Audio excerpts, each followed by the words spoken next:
Happy Thursday, Facebook friends. Welcome back to Facebook. I'm Angie Garza, Director of Professional Learning and Educational Services at ROE 47, serving Lee, Ogle, and Whiteside counties. And if you're joining us this first and very fine Thursday in April, we are excited to kick off our teacher talks for the month of April. And we are going to be highlighting our education pathway students who are looking forward to starting spring, finishing out their school year, preparing for a career in education, and gearing up for our first annual education symposium that will be held at Sauk Valley Community College at the end of the month. But more about that later. So I'm sitting here actually at Amboy Junior High in the conference room and talking with some planning and preparing to talk with some very fine students who are actually just down the hallway from me. So to get us started on our exciting conversations for the day, as always, I am so pleased and excited to introduce my friend, colleague, and co-host, Ms. Stacy Dingus, who is our digital teaching and learning specialist, but is also wearing one of her many hats today as our education pathway navigator for Amboy School District. So exciting morning for us this morning, Ms. Stacy. Good morning, Angie. Super excited this morning. I always love doing our teacher talks, but I always smile a little bit more when I get to feature my own. So donning my Amboy Clippers gear today. Super excited to show off some kids that a long time ago sat in my classroom as my students, and a principal who I have gotten to know very well. So without further ado, let's get this going. You know, Stacy, you make a great point. I too am donning my Clippers gear today, proud to represent being a part of the great community that is Amboy and the Amboy School District, and even more pleased to introduce our special guest this morning. So I'm actually going to let them say a few words about themselves, but we're going to start with Amboy High School principal, Mrs. Janet Crownhart, who is responsible for helping to shepherd this program as we continue to develop pathways in education and beyond in the Amboy School District. So good morning, Mrs. Crownhart. How are you this morning? I'm doing really good, Angie. Thanks for having us here. And I know the kids are really excited to talk and present everything that they've got going. Well, Mrs. Crownhart, would you like to do the honors of turning it over to our fine education pathways students this morning on Teacher Talk? Sure thing. I will send it over to Ian, Olivia, and they can get started. My name is Ian Eller. I've been a member of the Amboy School District for as long as I've been alive. It's been a great time. And I am a part of 3 sports during my high school years, and I'm a part of National Honor Society, so that's a great time. And I'm here with 2 Olivias, not 1, but 2.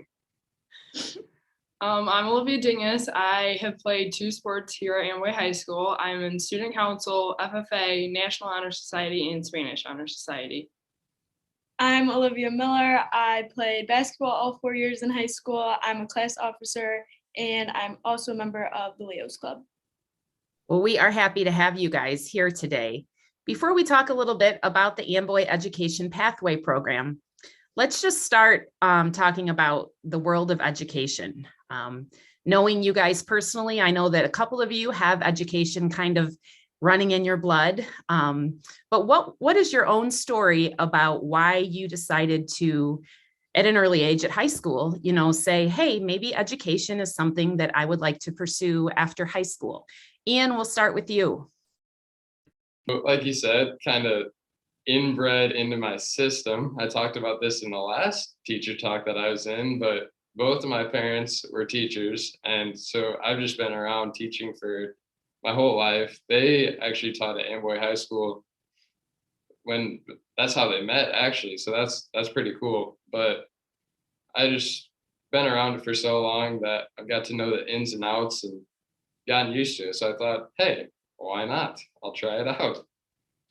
I was interested in education because it's also inbred in my family. It's my grandparents were both teachers. My mom was actually a junior high teacher at Amboy, and my sister's now a teacher in Wisconsin. I've also thought about being a teacher since I was little. It's always been a dream of mine. I've always just wanted to be a teacher because when I was younger, I had really great teachers, which is why I want to be an elementary school teacher. I've always loved school, so I just want other kids to feel that way too. Mrs. Crownhart, can you tell us a little bit about how Amboy Schools got involved in the education pathway program?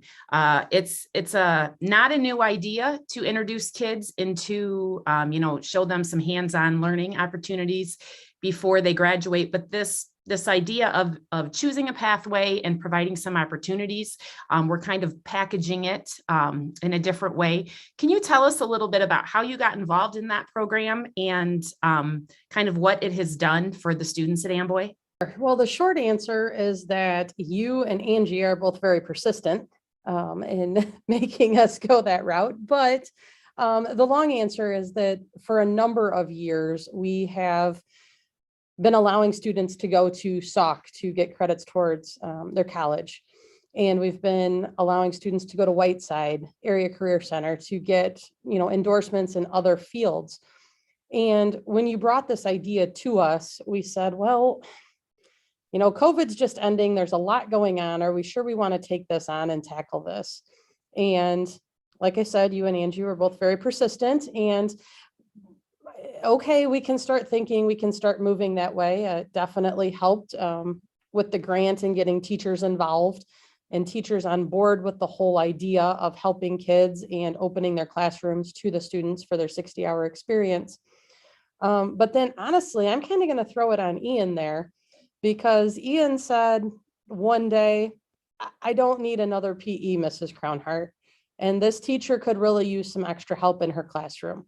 Can I get rid of my PE class and go in and help her and help the students in something that I want to do? I don't want to waste my senior year.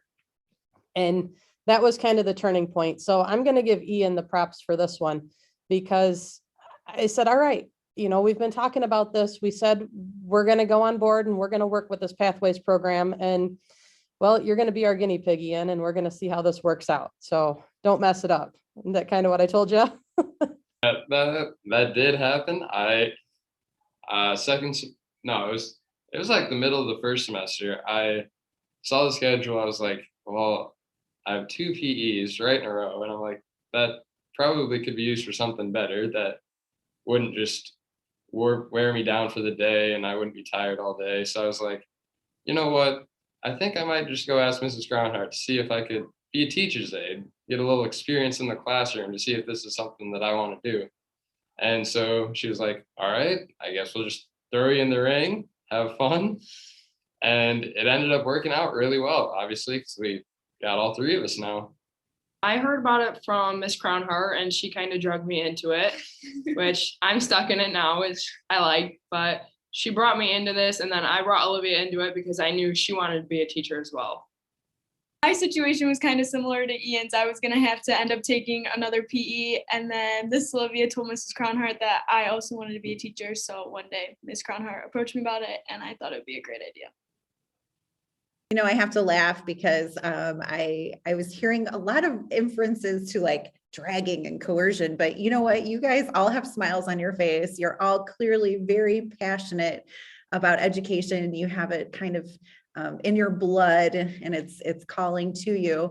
I'm curious. I'm going to deviate from our question that I was going to ask next for just a moment, because I'm curious. You guys have spent a lot of time in school, and now you're called to teach. How did this opportunity give you perhaps a little more purpose to what you were doing in your school as you're sitting right now to, as we're thinking and looking at being future focused, how does that give you a renewed sense of purpose, or make your education that you're receiving right now maybe more meaningful?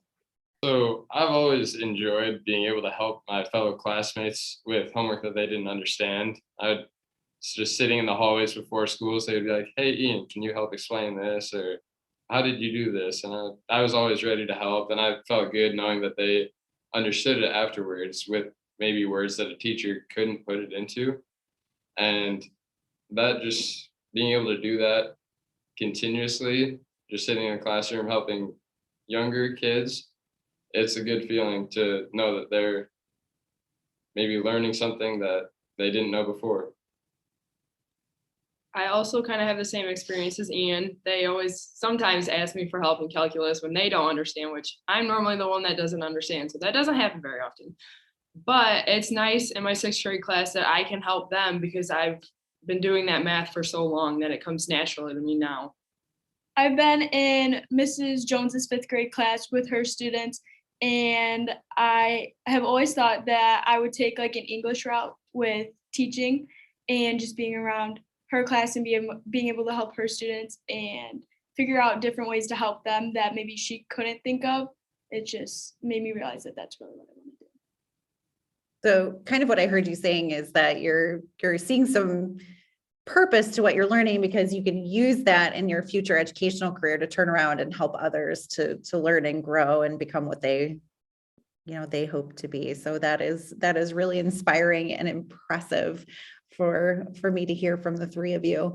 We also heard from you earlier that all three of you are really, really busy. I'm sure you put in a lot of hours at school with all of your academics and your extracurriculars.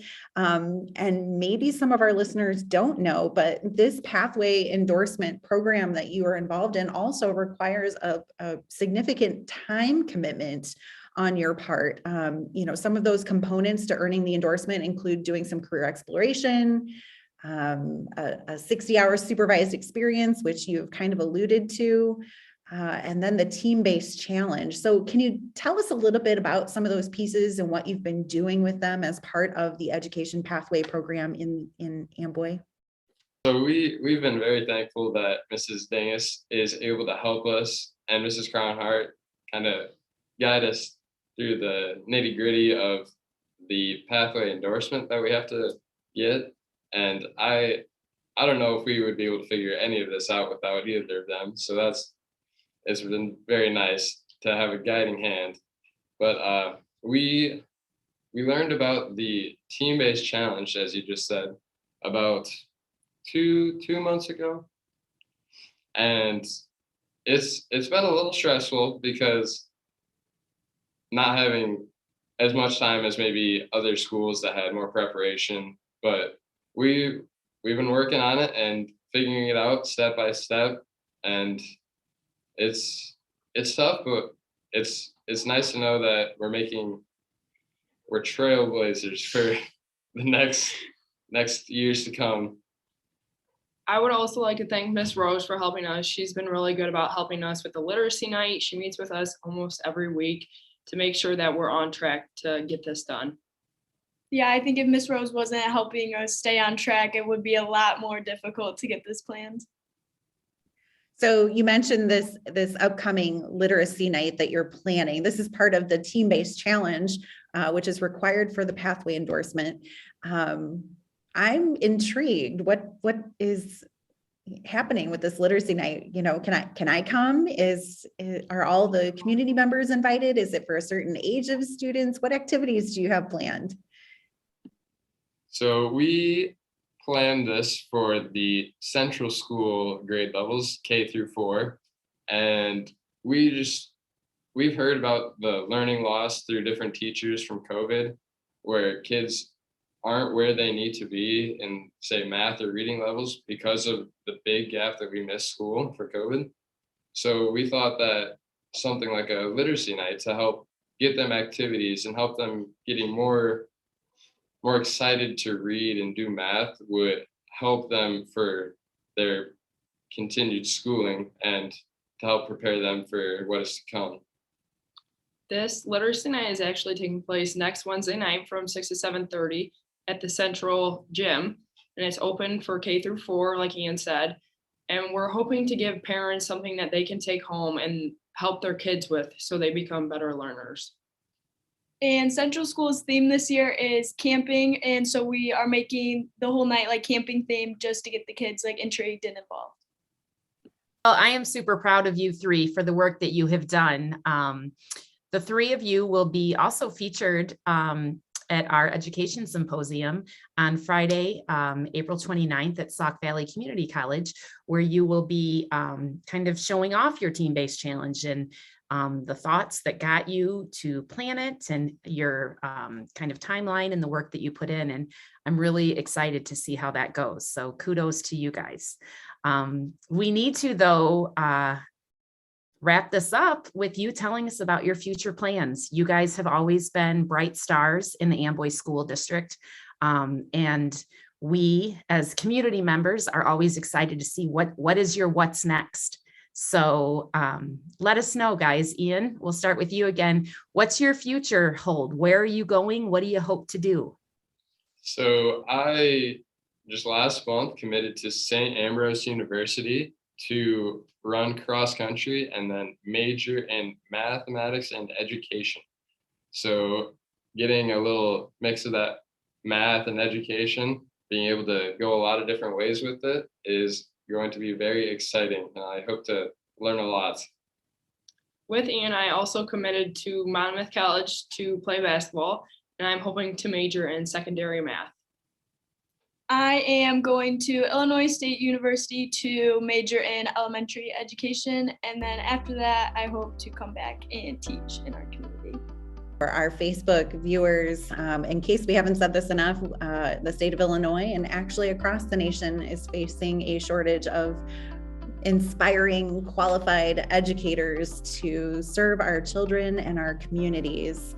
And if listening to Ian and Olivia doesn't give you hope and inspiration for the future, then, you know, we will wait with breathed anticipation to see what they do, and are so, you know, inspired by their stories and their motivation, and are really looking forward to the great things that are to come for each of them.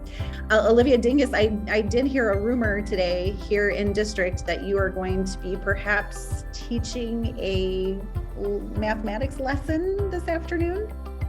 I am. Miss Jones will be gone today, so the kids obviously volunteered me to teach, so I will be teaching today. Well, I think I'm just right down the hallway from you, so I will need to pop in and watch you in action. That'll be very exciting for the students for sure, especially if they're requesting you. So good for you. Facebook friends, that closes us out here today for this edition of Teacher Talk. As Stacy mentioned, we are very much looking forward to our first annual education symposium on Friday, April 29th at Sauk Valley Community College, where Ian, Olivia will be presenting their team-based challenge, and we will be celebrating their success as future educators, moving on to their post-secondary adventure that is just right around the corner. So please stay tuned for more details on that symposium and more educational journeys as we focus on our education pathway students and their team-based challenges the entire month of April. On behalf of my friend, colleague, and co-host, Ms. Stacy Dingus, we would like to thank Ian Eller, Olivia Dingus, and Olivia Miller, Olivia Squared, as well as Amboy High School Principal Mrs. Janet Cronhart for joining us this morning. We hope that you have a wonderful rest of your Thursday and even better Friday, a glorious spring weekend, and we'll see you right back here next Thursday for another edition of Teacher Talk.